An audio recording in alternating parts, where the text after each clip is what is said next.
ஒரு சிச்சுவேஷன், இதில் என்ன நடந்திருக்கும் அப்படின்னு சொல்லி யோசிங்க. கடைசியாக நானே ஆன்சர் சொல்கிறேன். ஓகே, ஷீலான்னு ஒரு பொண்ணு நைட்டு வந்து தூங்கிட்டு இருக்காங்க. அவங்க வீட்டில் திடீர்னு வந்து திருட உள்ளே வந்துடுறான். வந்துட்டு இந்த மாதிரி மிரட்டுறான், அவனோட காசு நகை எல்லாத்தையும் கொண்டு வந்து தந்துரு அப்படின்னு சொல்லிட்டு.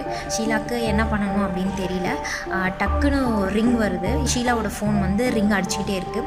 திருடன் என்ன சொல்கிறான் அப்படின்னா, அந்த ஃபோனை எடுத்து நீ பேசு, ஆனால் இங்கே நடக்கிற சுச்சுவேஷன்ஸ் எதையும் சொல்லக்கூடாது அப்படின்னு சொல்லி சொல்கிறா.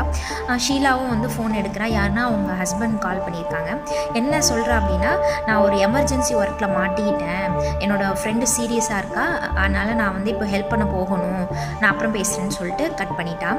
வச்சுட்டு கொஞ்ச நேரத்தில் என்ன ஆகுது அப்படின்னா, அவங்க வீட்டுக்கு வந்து போலீஸ் வருது. வந்து அந்த திருடனை வந்து பிடிச்சிட்டு போயிடுறாங்க. இப்போ சொல்லுங்கள், எப்படி இந்த விஷயம் போலீஸ்க்கு போச்சு? யார் வந்து போலீஸ்க்கு சொல்லியிருப்பாங்க? எப்படின்னா, ஷீலா வந்து பேசினா இல்லையா அவங்க ஹஸ்பண்ட் கிட்ட. அப்போ வந்து